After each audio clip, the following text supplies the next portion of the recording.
Gente, bom dia a todos. Bom dia. Bom dia a todas. Meu nome é Edivan. Eu sou professor de História, tá? Eu dou aula há 20 anos, tanto na rede estadual quanto na rede municipal. Aqui eu tenho a graça de ver alguns alunos que me conhecem, para quem eu já dou aula há um certo tempo. E a maioria de vocês realmente eu nunca vi, então é um prazer imenso, imenso de verdade. Estar aqui no sábado de manhã é para quem não abandonou aquilo que é a essência da humanidade. É a capacidade de sonhar, a capacidade de ir atrás dos sonhos. As pessoas podem roubar qualquer coisa de vocês, podem roubar o celular de vocês, podem roubar a casa de vocês, eu espero que isso não aconteça, tá? Mas os piores ladrões que existem é aqueles que roubam nossos sonhos. Quando uma pessoa rouba o seu sonho, ela está roubando algo que é essencial. Algo que é essencial para você continuar respirando e ambicionando e amando a vida. Sou professor de História. É uma disciplina que eu amo, é uma disciplina que eu venero, é uma disciplina que eu ensino há 20 anos, mas, sobretudo, é uma disciplina necessária. Quando se fala de história, se fala da espécie humana. A história é uma ciência que ela não ensina a história do mundo. Quem estuda a história do mundo, a formação dos planetas, a formação dos mares, são outras ciências. A geologia, por exemplo. A história estuda a história de uma espécie que vive nesse planeta, a espécie humana. E eu devo dizer para vocês que a espécie humana, ela é uma passageira recente nesse mundo. Nós temos uma visão, às vezes, um pouco arrogante. Isso tem a ver com a nossa herança judaico-cristã, de acreditar que o mundo existe para nós. Que tudo que foi criado para nos servir. E percebam que isso, inclusive, determina a nossa relação com as outras espécies.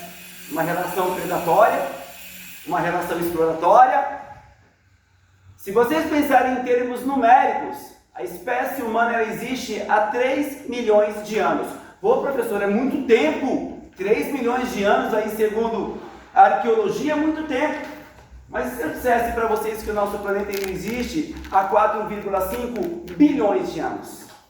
3 milhões de anos é muito, mas 4,5 bilhões de anos é muito maior. Para que vocês tenham uma noção enquanto proporção. Que horas são agora? Vejam para mim no relógio de vocês. 27. São 11 horas e 27 minutos, correto? Suponham vocês que o mundo tenha sido criado 11h27 de ontem. Portanto, fazem 24 horas que o mundo existe, correto? Um dia. Nessa proporção que eu estou dando para vocês, há quanto tempo a espécie humana vive no planeta? 3 a 4 minutos. Nós acabamos de chegar. Então, quando eu falo de ensino de história, eu não me refiro à história do planeta Terra. Eu me refiro à história da espécie humana nesse planeta. Deu para entender? Sim. Entretanto, antes que eu explique qualquer coisa relacionada à história e à sua importância, eu acho que existe uma coisa que é fundamental nós tentarmos responder juntos. Uma pergunta simples, uma pergunta fácil. Meus queridos, vocês vão ter aulas de história comigo. E não sei se vocês já perceberam isso, a história é uma das disciplinas que você vê em todo o seu período escolar. Todo.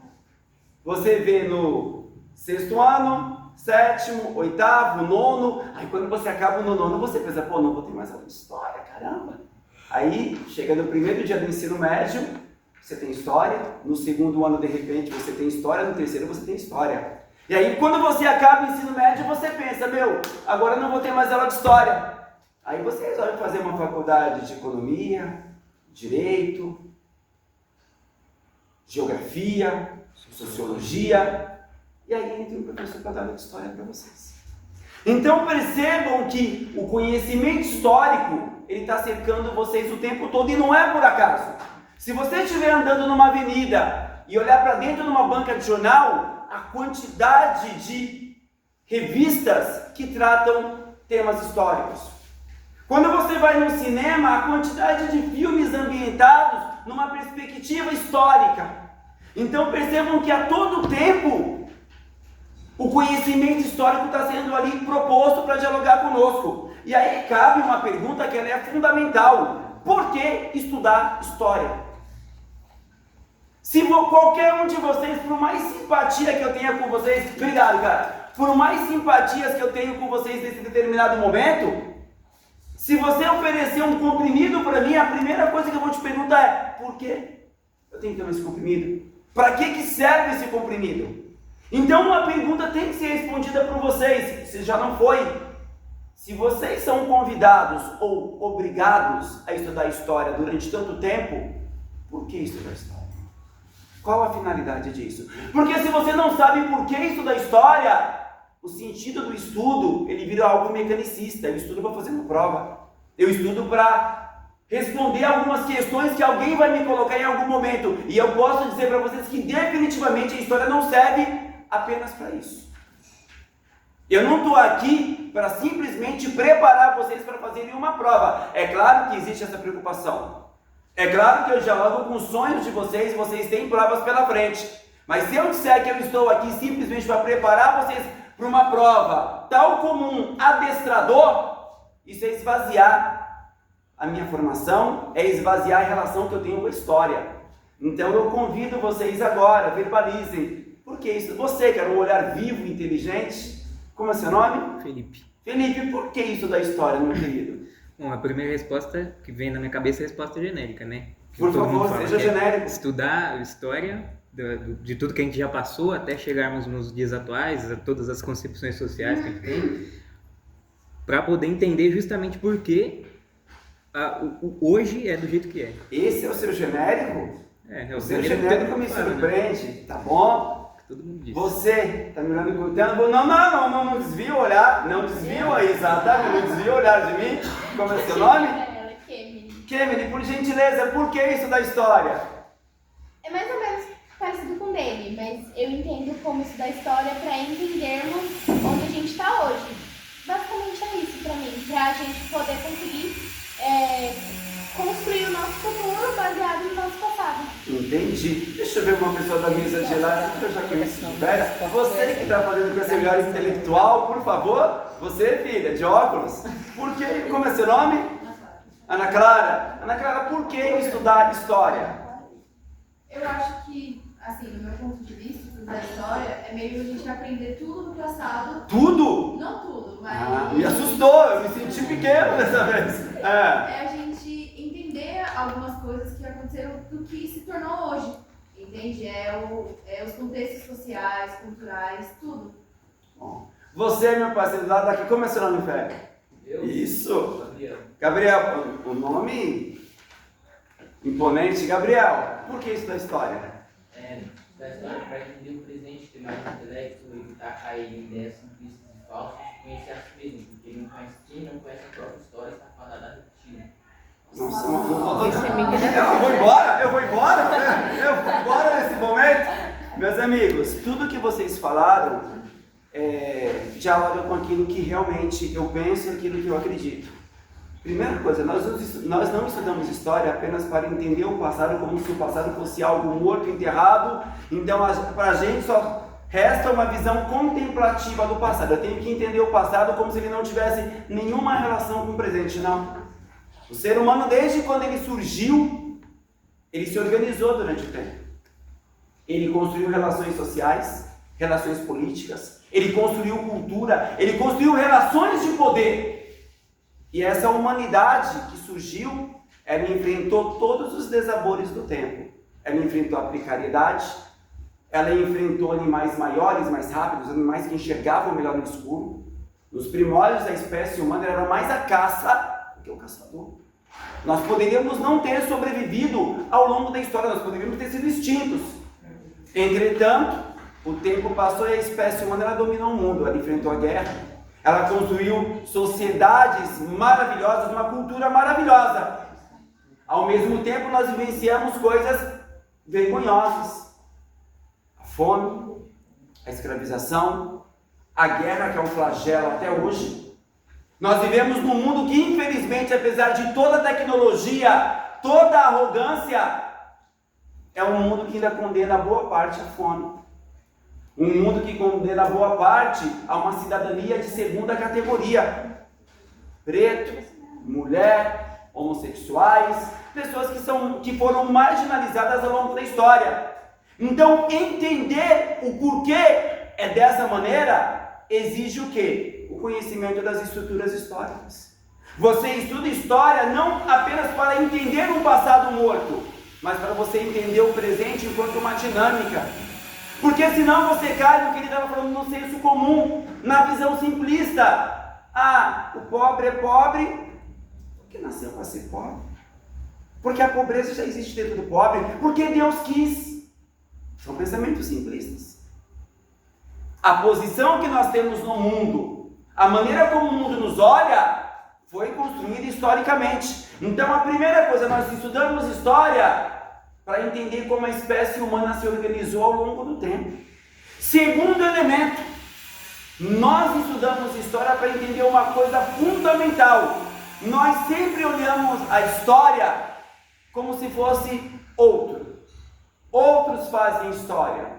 Outras pessoas é que lideram a história. Vocês sabem que quando você pensa na historiografia, a maneira como as pessoas escrevem história, a impressão que se tem é que a história é um fluxo gigantesco e que existem alguns iluminados, e quando eu falo iluminados, é uma questão de gênero também. Homens, como se houvessem alguns homens que por alguma áurea divina, eles conduzissem a história. E nós apenas acompanhamos o fluxo. Então, quando você estuda história, você fala de um Napoleão Bonaparte, você fala de um Dom Pedro, você fala da própria figura histórica de Jesus Cristo.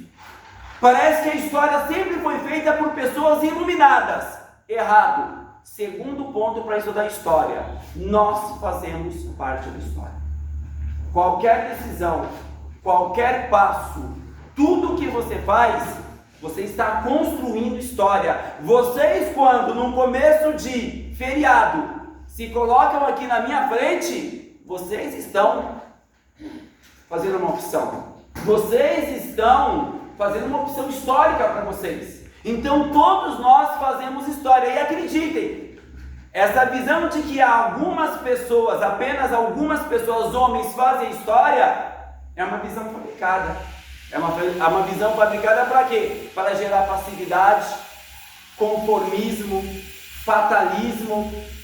O cara manda aqui porque ele tem uma áurea, ele realmente tem que mandar. Não! Nós somos livres para escrever a nossa própria história. Então percebam, nós estudamos história para ver como o homem se organizava, para entender também que nós fazemos parte da história. Mas tem um terceiro motivo. E esse terceiro motivo é que me fez me apaixonar por história. Esse terceiro motivo é o motivo que me fez ter uma vontade quase insaciável de construir conhecimento histórico e partilhar conhecimento histórico.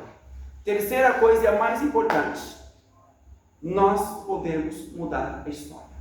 Nós estudamos história para ter a percepção de que nós podemos mudar a história. E acreditem, existe toda uma engrenagem que quer que vocês não acreditem nisso.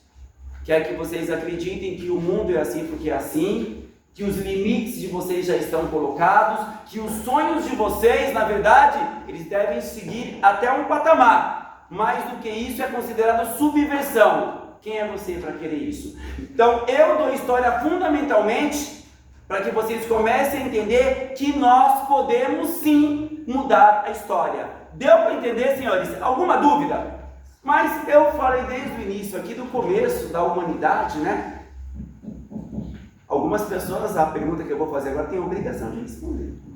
Quando eu falo que a humanidade ela surgiu há mais ou menos 3 bilhões de anos, eu pergunto, deixa eu ver para quem? Para você, que está me olhando com tanto interesse. Como é seu nome? Amanda.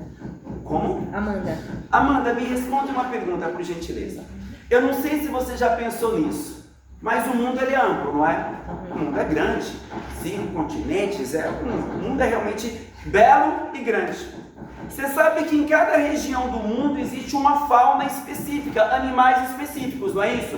Por exemplo, quando você pensa na África, você pensa em leões, você pensa em girafas. Quando você pensa na floresta amazônica brasileira, você pensa em onças, não é isso?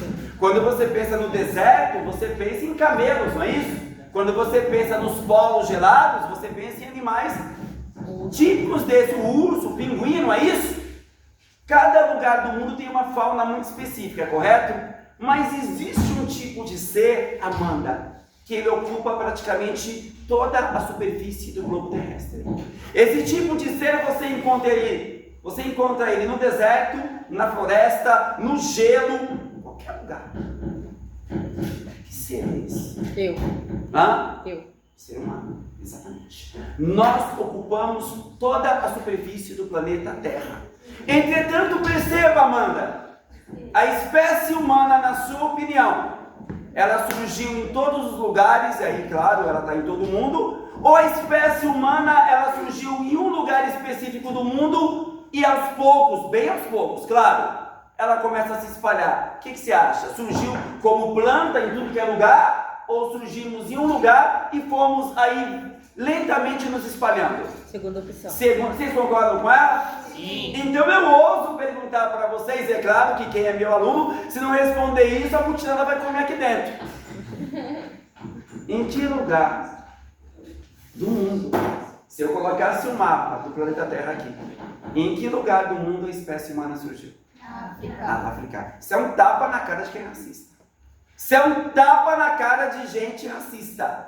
A espécie humana, meus amigos, a arqueologia, a antropologia é clara. Os nossos ancestrais mais antigos, eles surgiram no continente africano. É por isso que muitas escolas de samba usam aquela expressão que não é apenas uma licença poética, Mãe África. Quando se usa a expressão Mãe África, não é apenas uma licença poética, é uma verdade científica. Deu para entender o que eu estou explicando? Sim. São 3 milhões de anos de história. Não é a quantidade de anos do planeta Terra, mas é um tempo considerável, não é? Sim. Eu pergunto para vocês, por mais que uma pessoa seja inteligente, nós sabemos que existem pessoas inteligentes, felizmente.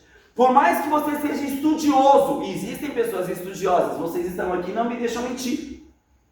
Existem pessoas que vivem muito tempo, mas por mais inteligente, estudioso e por mais tempo que você viva, meus amigos, é possível pegar toda a história humana, esses 3 milhões de anos, e colocar tudo dentro da cabeça? Não dá, cara, é impossível. A história humana é muito complexa, ela é muito vasta, ela abrange culturas diferentes, geografias diferentes, então é muita coisa para você estudar. Então como, meu Deus, estudar história? Os historiadores do século XIX, eles inventaram uma ferramenta, algo que nos ajuda a organizar melhor o estudo, o entendimento da história. Só que para que vocês entendam isso, eu devo fazer uma pergunta. Deixa eu ver para quem que eu vou perguntar. Para aquela moça. Eu? Você já perguntou não, já? Já, né? Como é seu nome mesmo, minha linda? Clara. Como? Clara. Tudo bem, Lara? Clara. Clara, você aprecia uma boa pizza? Precisa, né? Gosta de uma pizza? Qual que é o sabor de pizza que você mais gosta, filha? Calabresa, né? Tá certo. Deixa eu te fazer uma pergunta, Clara. Você já viu isso, né? Você consegue pegar uma pizza inteira mesmo, e enfiar na boca de uma vez? Não, ninguém consegue. O nosso maxilar, ele não abarca uma pizza inteira. Mas isso não quer dizer que aquela mocinha magrinha ali do outro lado não consiga comer uma pizza inteira. Ah, mano, você tá uma noite fria, muito bom de Coca Zero, um bom filme, uma pizza, mano, ao longo da noite você destrói a pizza inteira, não destrói? Sim. Vocês sabem que os pizzaiolos, nossos colegas pizzaiolos, são homens e mulheres extremamente inteligentes. Assim que eles tiram a pizza da fornalha, eles colocam ali naquela forma de papel, o que eles fazem com a pizza? Eles cortam em pedaço. Por quê? Exatamente por esse entendimento. De uma vez a pessoa não consegue comer. Entretanto, aos pedaços a pessoa consegue se organizar e comer a pizza. Assim pensaram os historiadores quando fizeram essa ferramenta. E essa ferramenta, meus queridos, ela tem um nome. Alguém nessa sala poderia me dizer rapidamente o nome dessa ferramenta? Papel. Como? É a famosa linha do... Tá na frente de vocês, está aqui na folha de vocês.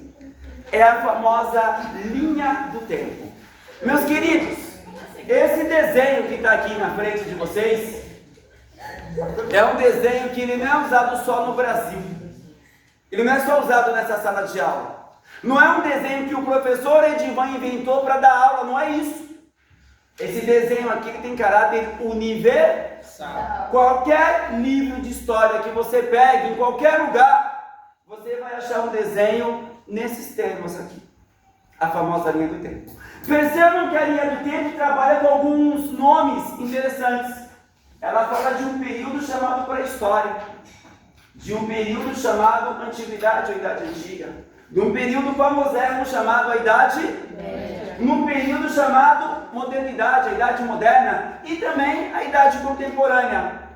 Se você for ler um livro de história, geografia, filosofia, qualquer reportagem, esses nomes em algum momento eles vão aparecer. Então percebam vocês que a linha do tempo é uma ferramenta. Isso aqui é como se fosse a pizza. Você vai ter quantos pedaços nessa pizza? 1, 2, 3, 4, 5 pedaços. O maior é aquele lá da frente, a famosa pré-história. Então percebam vocês que a linha do tempo é uma ferramenta para quê? Para que a gente consiga entender a história de uma maneira mais organizada. Deu para entender o que eu estou explicando, senhores? Sim. Percebam que cada pedaço desse tem um momento de transição. Então, por exemplo, para a história, para a antiguidade é escrita.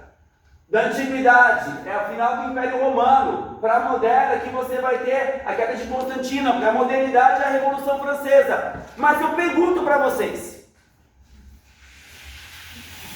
Esses marcos que delimitam a passagem de um período para outro, eles são naturais? São naturais. O cara dormiu hoje na antiguidade, amanhã ele acordou na Idade Média, é assim que funciona? Não. Na verdade, meus amigos, isso aqui é só um desenho. A transição entre um período e outro é uma coisa muito lenta. É claro que para fazer muito tempo eles usaram alguns acontecimentos mais marcantes. Deu para entender o que eu estou falando? Sim. Alguma dúvida? Não. Mas percebam o seguinte, meus queridos, a linha do tempo ela é muito usada. Mas ela sofre várias críticas. A maior crítica que pesa a linha do tempo é uma palavra chamada, e ela está impregnada na nossa cultura, e em todas as culturas, uma ideia chamada eurocentrismo. A linha do tempo tem esse defeito, ela é eurocêntrica. Alguém nessa sala poderia me dizer em termos muito rápidos o que é eurocentrismo? Europa no centro. Quem disse isso? Eurocentrismo é um pensamento, é uma ideia que coloca a cultura europeia, os valores europeus no centro de tudo.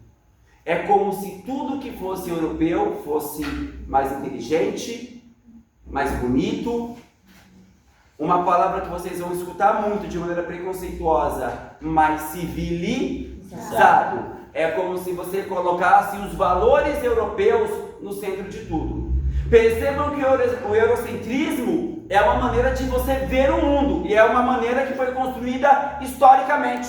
Por exemplo, quando você lê textos sobre a colonização da América, mas os textos quase todos são eurocêntricos. O europeu é o desbravador, aquele que enfrentou o oceano, aquele que desbravou terras inóspitas, o herói. É nome de rua. Tem uma estátua do tamanho do mundo lá em Santa Amaro. O europeu ele é colocado como o grande herói. Mas onde é que está a narrativa histórica do ponto de vista do indígena assassinado? Onde que está a narrativa histórica do ponto de vista do preto escravizado? Onde é que está a narrativa? Então percebam vocês que o eurocentrismo é esse pensamento que coloca a Europa no centro de tudo. Professor, mas o que isso tem a ver com a linha do tempo? Os historiadores europeus que construíram a linha do tempo, eles não construíram a linha do tempo pensando na história como algo universal. Eles construíram a linha do tempo numa perspectiva europeia. Deu para entender? Então a linha do tempo ela sofre sim esse defeito. Aí vocês me perguntam, pô professor, então se é assim, por que a linha... Pode deixar. Se é assim, por que a linha do tempo ela é utilizada? Porque ainda é a melhor ferramenta que nós temos. Mas é o que o professor disse, é olhar para a linha do tempo, entender a linha do tempo, mas manter uma visão crítica em relação à linha do tempo. Deu para entender o que eu estou explicando, senhores? Alguma dúvida? Não. Todas as provas que vocês forem fazer, o Enem, os vestibulares, as perguntas formuladas nas disciplinas humanas vão estar dentro da perspectiva da linha do tempo. Perguntas sobre antiguidade, perguntas sobre Idade Média, perguntas sobre a história contemporânea que nós estamos agora. Deu para entender o que eu estou explicando, senhores? Alguma dúvida? Mas qual é o primeiro pedaço dessa grande pizza chamada história humana? A famosa pré-história. Meus amigos, o que seria a famosa pré-história? Deixa eu pegar aqui algumas coisas aqui. Deixa eu ver quem. Você, meu parceiro, como que é seu nome? João, quando você pensa em pré-história, qual é a primeira imagem que vem na sua cabeça?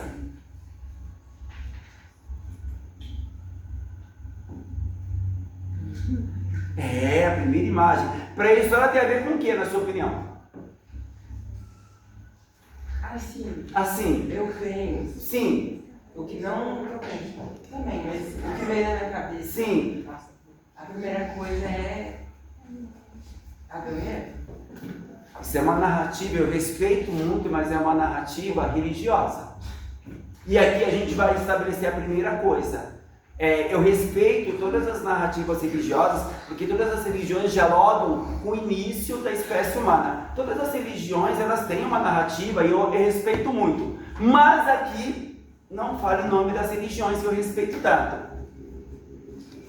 A origem da espécie humana, segundo a história, ela está ligada a um processo de evolução na África, beleza? Pré-história tem a ver com o quê? Deixa eu ver quem. Aquela última moça, eu não sei como é seu nome. Amanda. Amanda, por gentileza, quando se fala de pré-história, qual que é a ideia que vem na sua cabeça? Dos primatas, a evolução da escrita. Exatamente. Vocês até que foram generosos. Quando eu faço essa pergunta para as minhas crianças, elas falam normalmente de dinossauros. E aí eu sou obrigado a fazer uma correção. E as crianças, elas não estão erradas, porque elas consomem essa cultura cinematográfica que a todo momento aparece um ser humano ali interagindo com um dinossauro dentro de um parque. Então, na cabeça de uma criança, quando se fala para a história, a ideia de um dinossauro ela é muito viva. Entretanto, é preciso que se alguém aqui tem essa dúvida, eu preciso que eu desfaça isso. Vocês sabem que a espécie humana surgiu há 3 milhões de anos, não é isso? Guardem isso, 3 milhões de anos, correto? Segundo a geologia, a Terra foi atingida por um meteoro gigantesco. Esse meteoro ele caiu na província de Yucatán, onde hoje é ali o Golfo do México. Esse meteoro bateu com tanta força na Terra que uma nuvem subiu, além da energia que isso dissipou, o calor que isso dissipou, que os próprios raios do Sol se tornaram impenetráveis na superfície da Terra. Isso levou à morte a maioria dos animais, inclusive os maiores, que são os dinossauros. Só que percebam, isso aconteceu há 65 milhões de anos. Bilhões? 65 milhões de anos. Isso quer dizer o seguinte, que quando os nossos primeiros ancestrais, eles começaram a andar na superfície da Terra, os dinossauros já estavam extintos há 62 milhões de anos. Então esse papo que o ser humano, em algum momento, ele interagiu com os grandes dinossauros, isso matematicamente, historicamente, não existiu. Deu para entender? Quando se fala de pré-história, nós falamos do maior período da história humana. Me permitam aqui fazer uma pequena correção com vocês. A maneira que a pessoa estruturou essa linha do tempo, parece que os termos históricos eles são muito parecidos em termos de extensão, não é isso? Meus amigos, se você for pegar a história humana de verdade, a pré-história, ela contempla 99,9% de toda a história humana. Então, se você for pegar essa linha do tempo e ser honesto com o tempo, eu colocaria todos esses períodos aqui, Antiguidade, Média, bem aqui. O restante é a pré-história. O maior período da vivência humana nesse planeta é o que nós chamamos de pré-história. Quando começa e quando termina esse período chamado pré-história? A pré-história começa com o surgimento da espécie humana, correto? E a pré-história ela durou muito tempo. E ela acabou praticamente ontem, mais ou menos há 4.000 anos antes de Cristo. Então há 6.000 anos atrás, correto? Já que estamos em 2000 e cacetada. A pré-história começa com o surgimento da espécie humana e, segundo a linha do tempo, ela acaba quando um ser humano ele inventa algo. Eu diria para vocês que é a invenção mais inteligente da história humana. Não falem de roda. Qual é a invenção mais inteligente? Uma invenção tão inteligente que ela permite que uma pessoa viva ela converse, ela dialogue com o pensamento de uma pessoa morta. A fala. Hã? A fala. Escrita, não? Podem falar. Escrita. A escrita. A escrita, ela nos dá essa possibilidade.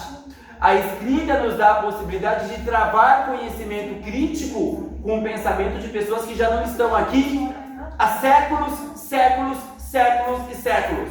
E é claro que a escrita é importante. Percebam vocês o papel da escrita na história humana. Imagine o seguinte, João. Imagine uma situação hipotética. Você, um jovem, se debruça sobre uma doença. Há uma doença que de repente matou alguém muito próximo seu.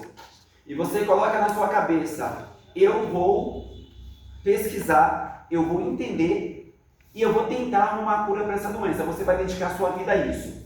Você é jovem, você vai ficar adulto, você vai envelhecer pesquisando tratamento, formas de contágio, caminhos para tentar derrotar essa doença. Só que infelizmente vai acontecer com você o que acontece com todo mundo. O que vai acontecer com você, João? Tu vai morrer. Não. Você vai morrer.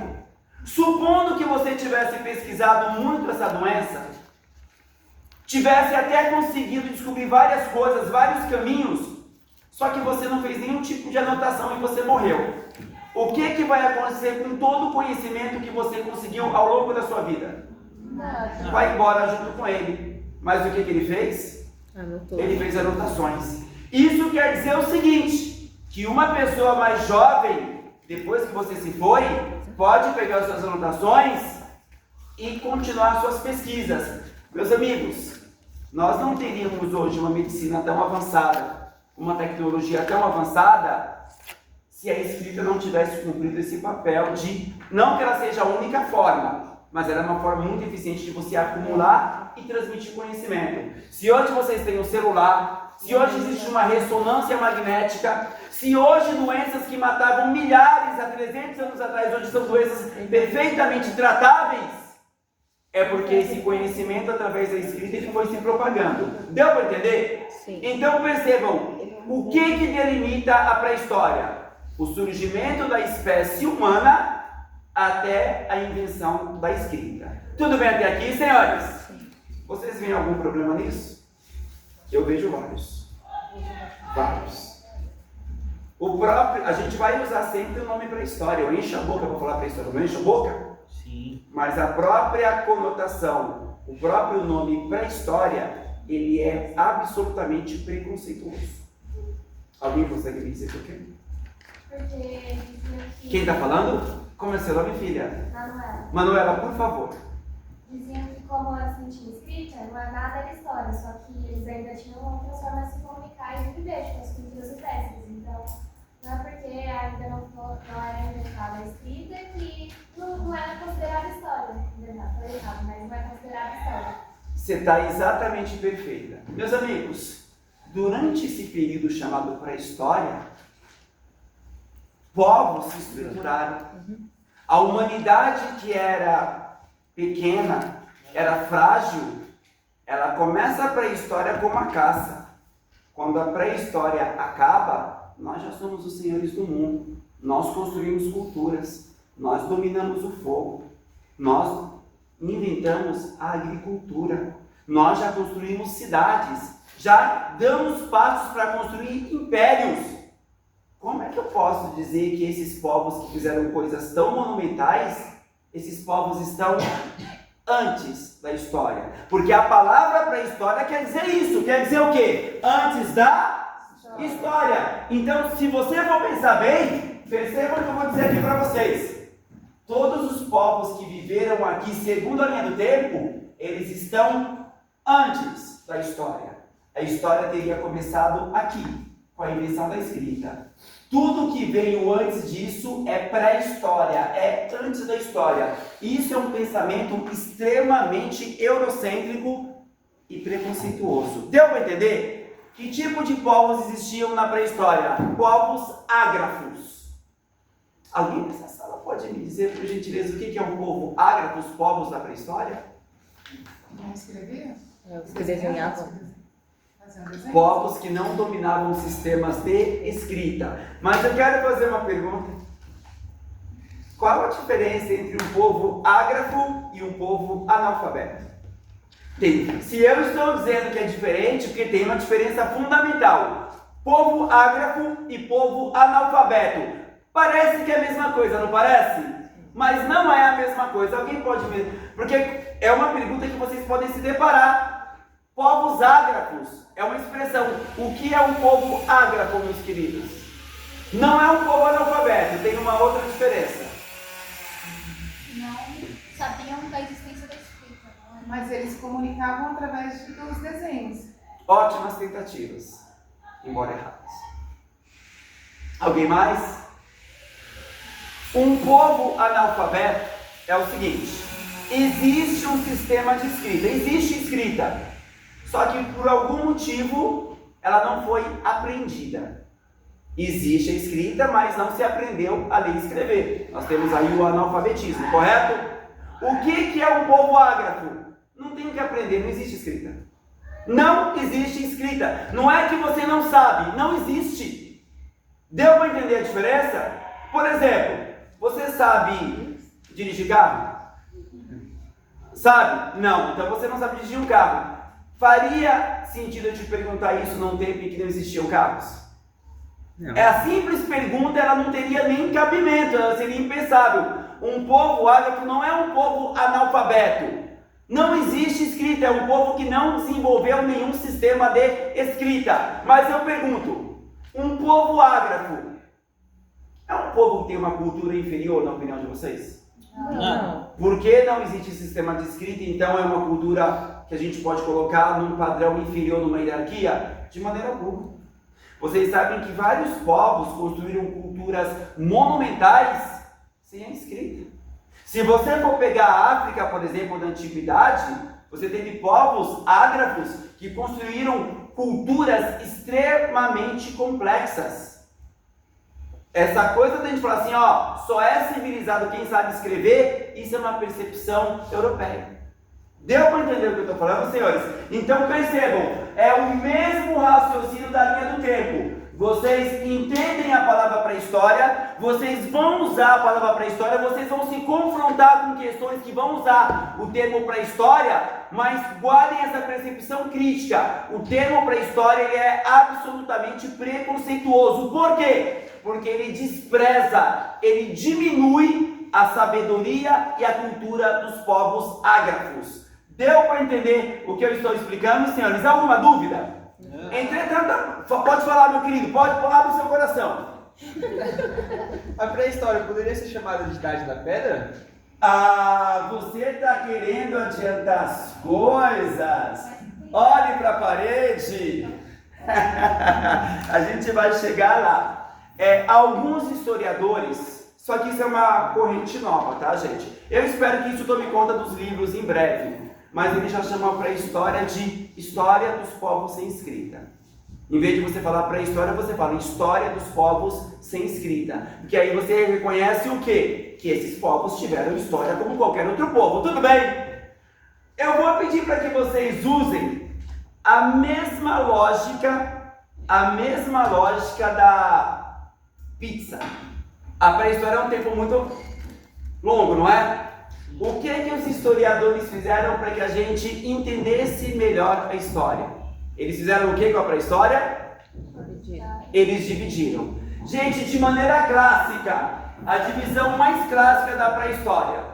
3 períodos. Alguns historiadores colocam um sub aqui, mas eu vou usar aquele que é o mais tradicional, aquele que mais cai. A pré-história é dividida em 3 partes. Uma parte bem maior, uma parte menor e outra parte menor. A primeira parte da pré-história, os primórdios mesmo, ele é chamado de Paleolítico. Do surgimento da espécie humana, meus amigos, até mais ou menos 8.000 anos atrás, é o Paleolítico. Depois você vai ter o Neolítico, de 8.000 até 5.000 anos atrás. E depois a Idade dos Metais. Eu quero fazer uma pergunta para vocês. Idade dos Metais, eu estou falando na língua portuguesa, eu acho que não é difícil entender. Mas quando eu uso a palavra Paleolítico, não é uma palavra que se usa todo dia, né, gente? E não é uma palavra que eu falo todo dia. Quando eu uso a palavra Neolítico, eu estou me referindo à língua grega. Paleolítico, Neolítico vem do grego. O que quer dizer a palavra Paleolítico e Neolítico? Eu digo, Paleolítico quer dizer pedra lascada. Neolítico quer dizer pedra polida. Então você vai ter, vamos falar em português agora. Como se divide a pré-história? Pedra lascada, pedra polida e a Idade dos Metais. Quero fazer uma pergunta aqui para tentar desafiar a inteligência de vocês. Quando os historiadores europeus, tem que falar isso. Quando os historiadores europeus eles inventaram essa divisão da pré-história, o que eles observaram? Qual o critério que eles usaram nas vivências humanas para colocar esses nomes? Ó, pedra lascada, pedra polida, Idade dos Metais. Qual o critério para se estabelecer essa divisão? Conhecimento. Não. Claro que tem a ver com conhecimento, mas é uma coisa mais específica. É as armas. Muita gente fala sobre isso, mas não é só isso. Os materiais. Tem a ver com os materiais, mas tem a ver com outra. As invenções. Hã? As coisas que eles foram inventando. Deixa eu abrir. Não tem nada a ver, mas também tem aquele negócio lá do sedentarismo e... Vamos chegar perto disso. O menino que falou, que perguntou, como é seu nome, filho? Eu? Isso. Tiago. Como? Tiago. Tiago. O Tiago foi o que mais chegou próximo daquilo que realmente. Gente, o que os historiadores observaram para estabelecer essa divisão é o tipo de material que os seres humanos usavam para fazer tudo aquilo que eles precisavam. A menina aqui falou de armas, não é isso? É uma coisa que vem muito na cabeça. Mas não é só as armas.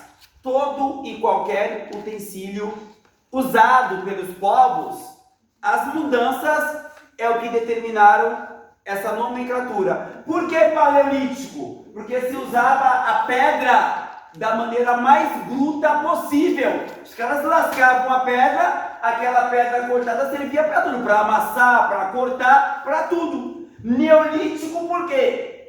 Porque observou-se que a espécie humana, ela continua usando a pedra, só que ela vai usar a pedra de uma maneira mais sofisticada. Então você vai perceber que aquelas pedras são polidas, as pedras são mais pontudas, mais afiadas. Você percebe um trabalho humano mais sofisticado. E a Idade dos Metais, meus amigos, o nome já fala por si. É quando a espécie humana, ela começa a dominar técnicas de metalurgia.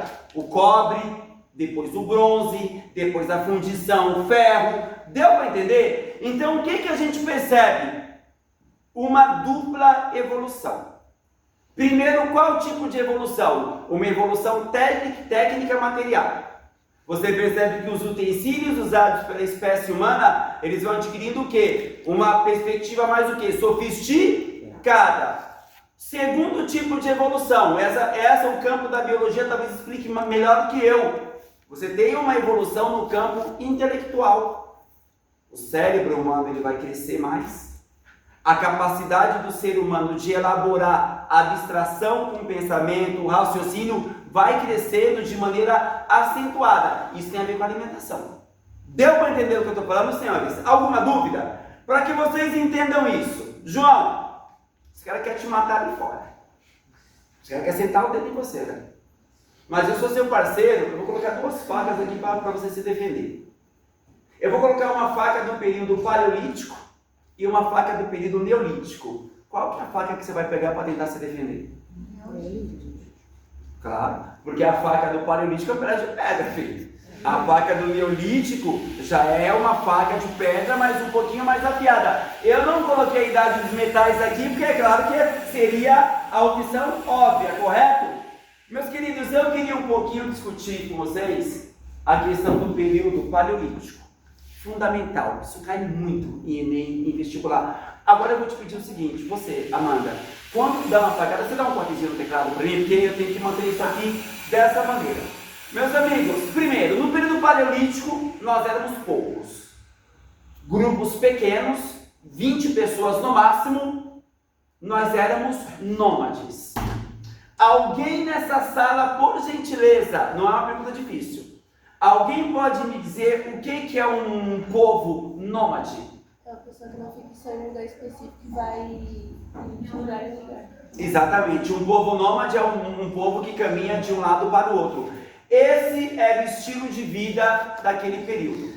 Eram grupos pequenos que viviam andando de um lado para o outro. Mas aqui cabe uma pergunta, esse nomadismo, ele era uma opção simplesmente para fazer um rolê? Não. Porque era legal explorar novos territórios? Na verdade, o nomadismo, ele tinha um objetivo ligado à sobrevivência alimentar. Percebam o que eu vou dizer para vocês. Nos primórdios, a espécie humana, ela não sabia produzir o próprio, nós não dominávamos a agricultura, nós não criávamos animais. Então, qual que era a única maneira do ser humano ele sobreviver? Ele tinha que pegar o que estava posto na natureza. Então, por isso ele coletava, ele caçava, não está ali, mas ele também pescava. Quando eu falo coletar, você pega o que já está pronto da natureza. Não é que você plantou, não é agricultura. Quando eu falo pegar pequenos animais, ali é a caça. E a pesca é a mesma coisa, correto? Nós não tínhamos a capacidade de produzir o próprio alimento. Então isso levava essas populações ao estilo de vida nômade. Por quê? Elas caminhavam em busca de alimento. Chegavam numa região, pegavam todos os alimentos, o tempo que, quando acabavam os alimentos, o que essa população tinha que fazer para continuar sobrevivendo? Tinha que mudar de... Gente, um cachorro faz isso.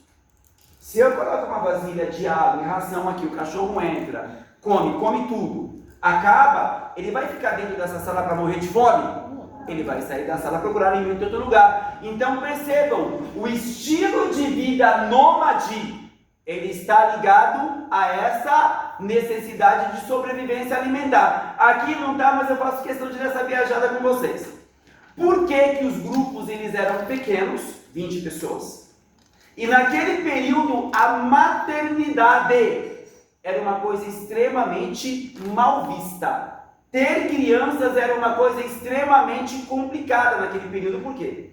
Por que era no máximo 20 pessoas, então grupos pequenos, e por que a maternidade era algo mal visto? Porque era mais difícil sobreviver. Quem falou? Fale mais alto. Porque era mais difícil de sobreviver Sim. com mais pessoas. Se o grupo era muito numeroso, imagina 300 bocas para comer num lugar. Não ia parar em lugar nenhum, porque os recursos iam ser consumidos muito rápido. E por que a maternidade era mal vista nesse período? Você tinha animais maiores, animais mais rápidos, animais que enxergavam melhor no escuro. O deslocamento tinha que ser extremamente o quê? Rápido. Uma criança ajuda nesse processo? Não. Então percebam vocês que era um nomadismo rápido. Por quê? Porque o ser humano estava ali acossado com medo de ser caçado, devorado o tempo todo. Deu para entender o que eu estou falando, senhores? Sim. Mas isso quer dizer que esses povos não construíram cultura? Alguém falou aqui ainda há pouco, as pinturas rupestres. O que são pinturas rupestres? Eram pinturas que esses povos faziam em cavernas, né? Caverna, na verdade, meus amigos, era uma espécie de moradia. E aqui, só que aqui a gente tem que distinguir moradia hoje e moradia na pré-história. Moradia hoje, eu vou sair daqui e vou para minha casa, não é isso? É um lugar fixo. Quando eu falo moradia no Paleolítico, não é algo tão fixo, são mais abrigos. Onde o ser humano se abrigava? Ou em cavernas, ou na copa de árvores. É onde a gente ficava para tentar sobreviver. Imaginem vocês o quão era ameaçadora a noite no Paleolítico. A noite trazia escuridão, a escuridão trazia a morte. Deu para entender? Vocês sabem que existem alguns estudos nesse sentido. Por exemplo, Você já tiveram aquela sensação de estar assim na cama, meio que, ou até sentado panguando, quando você acorda, você parece que estava caindo? Você já tiveram essa sensação? Sim. Existem estudos que dizem que isso é algo instintivo desse período. Quando os nossos ancestrais, eles dormiam realmente em copas de árvores. Então essa sensação de você acordar com a sensação que está caindo, é algo que vem daquele período. Deu para entender? Alguma dúvida, senhores? Meus queridos, entretanto, as coisas mudaram. No período paleolítico, o ser humano ele começa a também dominar um elemento da natureza. Que elemento é esse? Fogo. Qual elemento? Fogo. Eu peço encarecidamente que vocês nunca na vida de vocês digam uma frase: o ser humano inventou o fogo. Mano, não fale isso nunca, pelo amor de Deus. É como você dizer que o ser humano inventou a água. Você aprendeu a lidar com a água, fazer barreiras, fazer represa, mas você não inventou a água. Da mesma maneira, o ser humano não inventou o fogo. O que os seres humanos do Paleolítico fazem é dominar o fogo. Alguns arqueólogos vão sustentar a seguinte ideia, que possivelmente o primeiro contato do ser humano com o fogo foi fruto de uma combustão espontânea. De repente um raio pegou no galho seco, alguma coisa assim, e o ser humano pela primeira vez ali ele teve contato com fogo. Me arrisco a dizer, os primeiros seres humanos que viram fogo, eles devem ter se queimado. Porque o ser humano ele tem instinto. Tudo que ele vê de diferente, ele quer fazer o quê? Tocar. Ele quer tocar. Então, possivelmente os primeiros seres humanos eles se queimaram. Meus amigos, mas não é isso que interessa aqui. O domínio do fogo foi importante para a sobrevivência da espécie humana? Sim. Eu diria para vocês, meus amigos, que o domínio do fogo foi a chave da nossa sobrevivência. Como assim, professor? Imagine o seguinte: o que o ser humano ele conquistou com o domínio do fogo? Primeiro, luminosidade. A noite que trazia a morte, ela passa a ser desafiada. Agora eu posso acender fogueiras, eu posso produzir luminosidade. Segunda coisa, o frio que matava, eu posso da mesma maneira fazer fogueiras e me aquecer. Acreditem vocês, até a nossa aparência física, ela mudou por causa do fogo. Como assim, professor? Se você pegar os primeiros fósseis da espécie humana, os nossos ancestrais tinham uma dentição animalesca. Dentes grandes, pontiagudos. Por quê? Nós comíamos a carne crua. Você tinha que rasgar os músculos, os tendões, na nhanha, na boca. À medida que o ser humano ele domina o fogo, ele começa a cozinhar o alimento, sobretudo a carne. O alimento ele passa a ter uma textura mais o quê? Macia. E aí, por isso que vocês têm esses dentinhos tão bonitinhos. Deu para entender? Então percebam, o domínio do fogo foi extremamente importante. Alguma dúvida, senhores? Não. O tempo passou. Muito tempo passou e muita coisa se transformou. Nós vamos chegar ao período neolítico. Pergunta para vocês. O processo histórico é assim? O cara dormiu hoje no paleolítico, aí quando ele acordou amanhã, mano, eu tô no neolítico, foi assim? Não. Nós estamos falando de transições extremamente lentas, tudo bem? Meus amigos, o que caracteriza o neolítico? Primeiro, nós continuamos usando a pedra, só que como eu disse, vamos usar a pedra de uma maneira o quê? Mais sofisticada. Entretanto, depois do fogo, o neolítico ele vai assistir a maior transformação da vivência humana, o processo de sedentarização. O que é isso? É aquele lento processo em que o ser humano ele vai abandonar a vida nômade e aos poucos ele vai se tornando sedentário. E isso tem a ver com duas coisas: a invenção da agricultura e a criação de animais. Aos poucos os seres humanos eles percebem que uma semente no chão, bem tratada ali com água e terra, ela podia brotar. O ser humano ele começa a perceber que ele poderia produzir o próprio alimento. As técnicas de agricultura. Aos poucos os seres humanos eles começam a aprisionar pequenos animais para ter acesso a carne, a ovos, a leite. Em outras palavras, o ser humano, ele cria a capacidade de produzir o próprio alimento. Percebam o que isso significa para a nossa história. A partir do momento em que aos poucos a espécie humana começa a produzir o alimento, ela já vai deixando para trás a necessidade de quê, gente? Se deslocar o tempo, a vida nômade, ela vai ficando para trás. Repito, por que a gente chama de processo de sedentarização? Porque essa mudança não foi da noite para o dia. Na verdade, ela foi muito aos poucos. Deu para entender o que eu estou falando, senhores? Sim. Alguma dúvida? Me permitam dizer para vocês uma coisa. A partir do momento em que o ser humano ele se torna sedentário, ou boa parte dele vai se tornar sedentário, uma coisa passa a ter vital importância para a espécie humana. É a posse de uma coisa. Vou dar um exemplo. Hoje você chama de rico uma pessoa que tem o quê? Dinheiro. Se você pegar toda a história humana, a partir da sedentarização, ser poderoso, ser respeitado, ser rico, não significava ter dinheiro. Era ter uma outra coisa com a sedentarização. O quê? Saúde. Saúde. A saúde ajuda, né, claro, mas não é. Comida, força. Sapato. Opa, alguém falou? Terra. A terra, gente, um povo que detinha terra, uma pessoa, uma família que detinha terra, passa a ser uma família poderosa. Eu não aposto da terra. Não sei se vocês conseguem perceber isso. Se você pegar toda a história humana e todas as guerras humanas, gente, eu não espero ter que falar isso aqui hoje no sábado para vocês, mas eu falo para vocês. Não dá para mim falar e vocês ficarem conversando. Não dá. Posso continuar? Tá. Eu não queria ter que falar isso para vocês hoje, mas...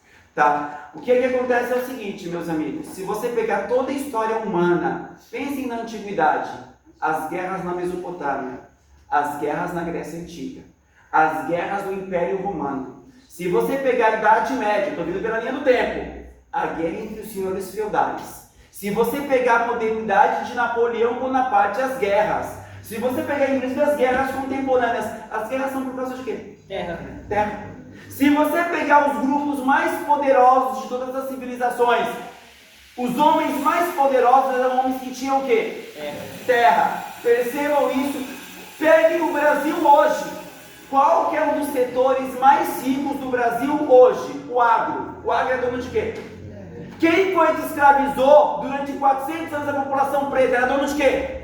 De terra. Então percebam, desde a sedentarização, ter a posse da terra era a chave para a riqueza, para o prestígio material. Deu isso, gente, ter esse raciocínio é fundamental para você dialogar com várias questões de Enem.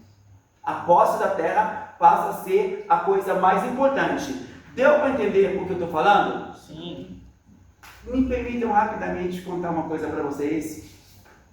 Vocês sabiam que no período paleolítico, lá no paleolítico, quando nascia uma criança, ela era extremamente mal vista. A maternidade era mal vista. Mas olha que interessante.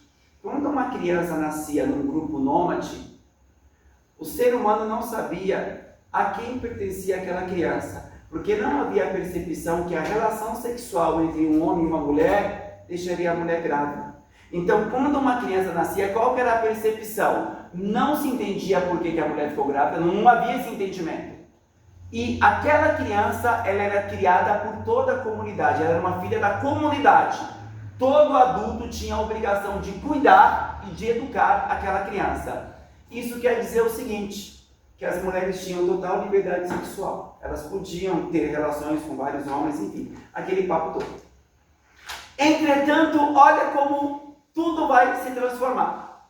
A partir do momento em que a posse da terra ela passa a ser uma coisa extremamente importante para o prestígio de uma família, nasce a ideia de herança. Agora, quando eu morrer, eu preciso deixar esse bem para a minha descendência. O que isso implica? Que agora não pode ter uma criança da comunidade.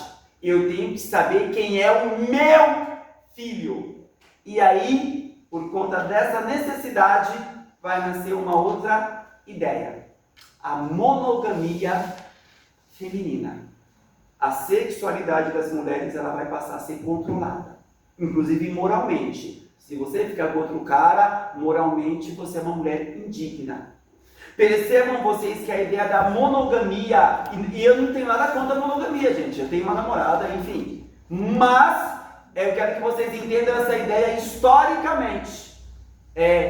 E aí começa uma das ferramentas mais poderosas.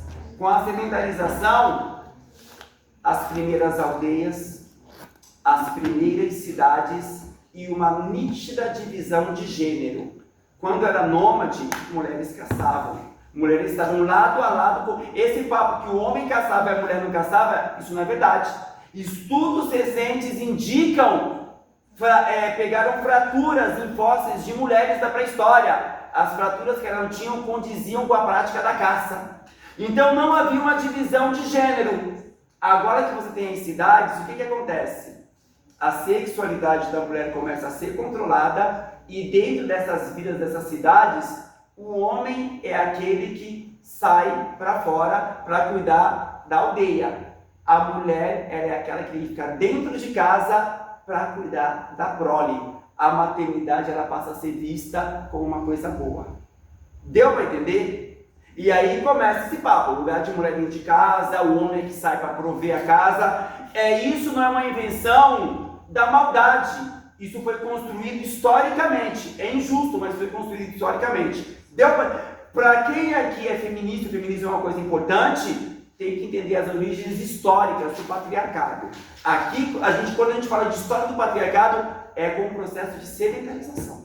Que essa questão de gênero ela começa a ficar evidente. Deu para entender? É claro, gente, que a vida sedentária ela vai trazer vantagens. Qual que é a primeira vantagem? Deixa eu ver se está aqui. Crescimento demográfico. O que é crescimento demográfico? O número de seres humanos começa o quê, gente? A crescer por quê? Uma alimentação melhor. Dentro de uma cidade você tem muito mais segurança do que fora de uma cidade. Então você vai ter vantagens para a espécie humana. A espécie humana começa a crescer, correto? Existem desvantagens também. Quais são as desvantagens da sedentarização? Muita gente junto, doença.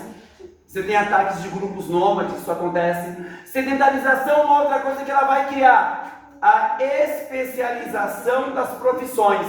Quando era todo mundo nômade, todo mundo fazia a mesma coisa. Dentro de uma cidade não, você tem uma mão boa para terra, camponesa. Você tem uma mão boa para madeira, um carpinteiro. Você tem uma mão boa para costura, você vai ser um tecelão. Com a vida sedentária começa a nascer o quê? As profissões como vocês, as divisões de tarefas. Inclusive uma tarefa fundamental. Você tinha grupos sedentários rodeados de grupos nômades. Podia acontecer um ataque.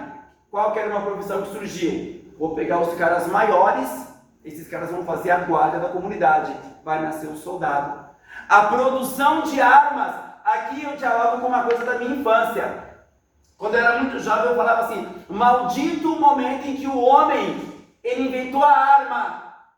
Quando você olha essa história, você consegue entender por que era necessário você criar armas. Uma população sedentária, cercada de grupos nômades, tem que proteger. Então você tem que criar uma estrutura material para se proteger. As armas dos povos. Deu para entender o que eu estou falando, senhores? Sim. Alguma dúvida? Me faça uma gentileza, pega aquela lousa branca lá para mim, por favor. Meus amigos, vamos falar agora de um outro período da história. Pode tirar a filha. Pode. Não, deixa aí. Traz esse negócio aí para mim, por favor. Vamos falar da famosa antiguidade. Quero falar da antiguidade com vocês. Claro que eu vou falar de maneira muito breve. Quando eu falo de antiguidade, eu já falo do quê? Das grandes civilizações. Então eu vou falar do quê? Do Egito Antigo, da Grécia Antiga. Tá tudo bem, filho? Tá? A perna dela é assim mesmo. Assim dá pra todo mundo ver, né, cara, lousa, né? Relaxa. Daqui a pouco eu vou usar isso aqui para todo mundo, com essa qualidade média. Gente, vamos falar um pouquinho de antiguidade. Meus amigos, se eu tivesse que dar um curso sobre antiguidade, nós falaríamos de antiguidade o ano todo. Então existe muito material para ser estudado, muita coisa. O que é a famosa antiguidade? Você já fala de uma humanidade sedentária. Uma humanidade que já começa a construir cidades, começa a construir impérios. Tudo bem até aqui? Então você vai ter os egípcios, você vai ter os mesopotâmicos, você vai ter os fenícios, você vai ter os romanos, você vai ter uma infinidade de povos da antiguidade, impérios. Importante dizer para vocês, quais são as principais características da antiguidade? Eu acho que antes de falar sobre isso, eu queria tocar num outro assunto com vocês. Cidade passa a ser uma coisa comum naquele período. Existe uma pergunta que todo mundo faz: professor, onde foi que surgiram as primeiras cidades? De maneira quase unânime, um nome sempre vai ser dito: Mesopotâmia. O nome Mesopotâmia é o nome grego. Ele quer dizer terra entre rios. E aqui, meus queridos, eu queria muito dialogar com um aspecto com vocês. Nesse mapa aqui, o professor colocou aqui os primeiros núcleos urbanos da história da humanidade. O que é núcleo urbano? Urbano vem da palavra urbis. Urbis vem do latim, que quer dizer cidade. Tudo bem até aqui? Você tem a Mesopotâmia. Você tem o Egito Antigo. Você tem aqui China, Índia, Mesopotâmia, Egito Antigo. Aqui você vai ter as primeiras cidades. E essas primeiras cidades, elas têm todas algo em comum. Você vai saber se é algo em comum quando eu te der a tradução da palavra Mesopotâmia. A palavra Mesopotâmia quer dizer terra entre rios. A tradução da palavra Mesopotâmia é terra entre rios. A Mesopotâmia, meus amigos, ela fica exatamente onde é o Iraque hoje. Vocês sabem que o Oriente Médio é calor pra caramba, né? Você fala de Pérsia, você fala de Iraque, você pensa num lugar assim marrom, de tanto calor, daquela desgraça, não é isso? Vocês podem perguntar, professor, então por que a espécie humana, que era nômade, ela vai fixar moradia nessas regiões? Por quê? O que tem em comum nesses lugares? Agricultura? Agricultura? É algo que torna possível a agricultura. Você não pensa no surgimento de cidades sem falar disso. Água. Quando você pega Mesopotâmia, terra entre rios, 2 rios, Tigre e Eufrates. Quando você pega Índia, o rio Hindu. Quando você pega China, o rio Amarelo. Quando você pega o Egito Antigo, o famoso rio Nilo.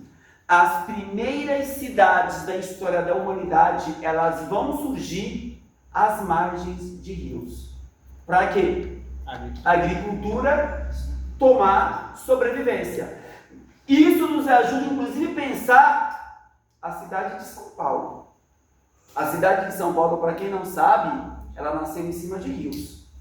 O que nós fizemos com os rios da nossa cidade? Nós sepultamos em galerias de concreto. Se você pegar todo o centro velho de São Paulo, ali era uma confluência de rios. Os caras soterraram tudo aquilo ali. Pode falar, Amanda. Eu moro numa cratera, no Vargem Grande. E lá é manancial, área de manancial. Exatamente. Um problema que a gente, infelizmente, eu não vejo nem solução para isso. Por quê?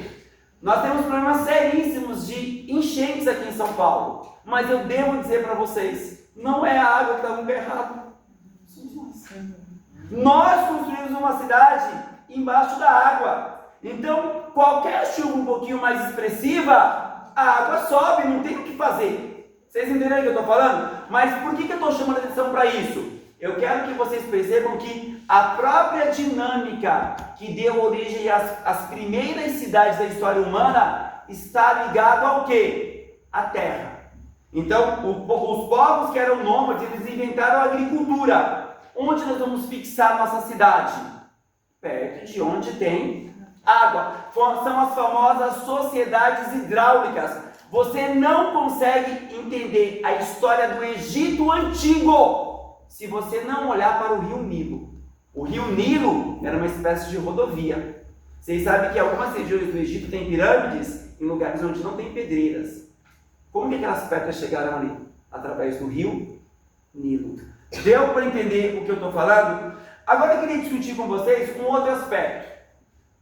É um aspecto geral da antiguidade. Formas de poder. Entendam o que eu vou dizer. A partir do momento em que muita gente mora junto, o que é necessário você criar? Uma organização. E aí vai surgir uma coisa interessante. A hierarquia social e política. Aqueles que mandam e aqueles que obedecem. Por quê? Se mora muita gente no lugar, eu tenho que organizar o quê? O fluxo da água, eu tenho que organizar a disposição das casas, eu tenho que organizar a defesa, eu preciso do quê? De uma organização. Numa cidade você não pode simplesmente ter pessoas que fazem o que querem o tempo todo. Você vai estabelecer formas de poder. E aqui nós temos que ser críticos. O poder ele serve tanto para organizar, como para oprimir e manter privilégios. Não vejam o poder como se fosse algo impessoal. Criar um governo só para organizar. É para organizar sim, mas é para organizar dentro de uma ordem, dentro de uma hierarquia social. Deu para entender o que eu estou falando? Sim. Qual é a forma de governo de praticamente todos os povos da antiguidade? Monarquia. Gente, isso é conhecimento elementar. Forma de governo. Alguém nessa sala pode, por gentileza, me dizer o que é uma monarquia? Monarquia é uma forma de governo onde você tem a figura de um monarca, de um rei. Quais são as características de uma monarquia? Poder ele é hereditário. Ele vai passando de pai para filho. Outra coisa, o poder também é vitalício, ele dura pela vida toda. Eu pergunto, o Brasil hoje, ele é uma monarquia? Não. Alguém nessa sala pode, por gentileza, me dizer, nós já fomos uma monarquia. Tivemos Dom Pedro I e Dom Pedro II. Mas hoje o Brasil já não é uma monarquia. Qual que é a forma de governo do Brasil hoje?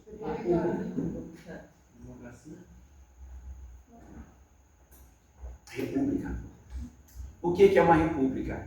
É uma forma de governo onde o povo elege aquele que vai mandar. E essa pessoa que vai mandar, ela não vai ficar a vida toda no poder.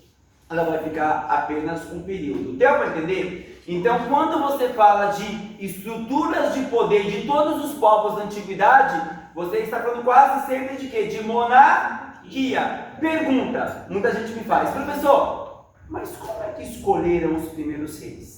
Como é que o cara assim... Porque o rei é aquela pessoa que todo mundo obedece. Rei é aquele cara que todo mundo se curva. Então, nesse processo de sedentarização, quem foram os primeiros reis? Detalhe, esses reis eles tinham poder econômico, esses reis tinham poder político e esses reis também tinham poder religioso. Qual foi o critério para que as pessoas virassem reis? E homens, tá? Homens. Qual o critério? Não tinha mais terra? Exatamente. Critério, famílias mais ricas. Ser mais rico era ter o quê? Terra. Detalhe, por que esses homens tinham poder militar? Porque esses homens viviam da guerra, eles conquistavam terras de outros povos. Então ele tinha um prestígio militar. Todo mundo queria lutar ao lado desse cara. Ele tem muita terra, ele tem exércitos grandes. Então, primeira coisa, um rei tem poder o quê? Militar. Outra coisa importante. Isso é fundamental para vocês entenderem a antiguidade. A antiguidade, meus amigos, era extremamente religiosa. E na antiguidade as religiões quase sempre eram religiões politeístas. Alguém nessa sala pode, por gentileza, me dizer o que é uma religião politeísta? Religião que acredita uma coisa que legitimava o poder de um rei. Não era só ele ter terras. As pessoas acreditavam que o poder daquele rei era uma escolha de quem? Dos próprios deuses. Aí eu pergunto para vocês, presta atenção em mim. Se você tem um rei e você acredita que o poder desse rei ele vem direto de Deus ou de deuses, quem é você na fila do pão para questionar esse rei? Quem é você para dizer que esse rei estava errado? Então percebam o seguinte, essa percepção de que o poder político de uma pessoa vem de deuses é uma percepção absolutamente perigosa. Por quê? Ela é antidemocrática. Por que é importante a gente saber disso no Brasil hoje? Porque você tem políticos que dizem assim pra gente na televisão: Deus me colocou no poder. Quando o cara fala assim, 10 minutos, beleza. Quando o cara fala assim pra vocês, Deus me colocou no poder, ele está dizendo o seguinte: eu estou cagando e andando para a democracia. Porque se Deus me colocou no poder, quem são vocês para me questionar? Percebam que o conceito de democracia, a palavra democracia quer dizer o quê? Poder do povo. Demo quer dizer povocracia, poder. Então, esse discurso que diz assim, ó, Deus vai me colocar no poder. Cuidado com esse tipo de discurso. Não é o discurso de quem vai respeitar decisões democráticas. Porque essa pessoa parte do pressuposto que existe uma força maior do que o povo que a colocou no poder. É um pensamento perigoso. Deu para entender o que eu estou falando? Como que eu sei disso? Estudando história. Tudo bem? Eu quero discutir com vocês um outro elemento da antiguidade. O outro elemento. Escravização. Nós que somos brasileiros, nós temos uma relação peculiar com essa palavra. O brasileiro, ele acredita, isso tem a ver, claro, com a nossa história, que quando se fala de escravização, nós falamos de escravização preta. E se eu dissesse para vocês que essa escravização preta, ela é extremamente nova. Se você pegar todos os povos da antiguidade, eles usaram a escravização. Só que a escravização não tinha nada a ver com o quê? Com cor de pele. E aí vocês podem me perguntar, professor, então o que tornava uma pessoa escravizada na antiguidade? Algumas coisas. Primeiro, guerra. O meu povo entrou em guerra com o seu povo. O meu povo venceu. O meu povo vai fazer com o que com o seu povo? Escravização. Mesma cor de pele, não tem diferença étnica. Deu para entender? Então o primeiro elemento é a guerra. Segundo elemento, dívida. Você me deve. Mano, você não tem como pagar. Você vai se tornar uma escrava minha. Deu para entender o que eu estou falando? Terceiro elemento que explica a escravização. Punição judicial. Você cometeu um crime e você não tem como pagar por esse crime. Uma das penas é você ser um escravizado. Deu para entender? Então percebam, a escravização no mundo antigo nada tinha a ver com a cor da pele das pessoas. Tudo bem, senhores? Gente, o nosso tempo está acabando. Percebam que eu vim com a linha do tempo. Falamos um pouquinho de origem da espécie humana, falamos um pouquinho sobre a pré-história e falamos de antiguidade, correto? Eu pergunto para vocês, esses temas estão esgotados com o estudo de vocês? Não. O professor Edivan deu perspectivas gerais, mas cabe a vocês aprofundarem e estudarem um pouco melhor. Tudo bem, senhores? Nossa próxima aula a gente vai mergulhar na famosérrima Idade Média. Por que é importante nós, brasileiros, estudarmos a Idade Média? Alguém sabe dizer? Porque nós fomos colonizados por homens que tiveram a sua formação intelectual na Idade Média. Por que o brasileiro é um povo tão machista? Você só entende isso se você pensar no machismo da Idade Média. Por que o povo brasileiro é tão religioso, sobretudo no Nordeste, onde começou a colonização? Porque essa religiosidade veio da Idade. Então a nossa formação enquanto mentalidade, ela deve muito à Idade Média. Você não fala de formação do capitalismo sem falar de Idade Média. Então, por exemplo, que entender a Idade Média, gente, não é um assunto abstrato, é um assunto fundamental para a gente entender os dias atuais. Gente, agradeço muitíssimo a cada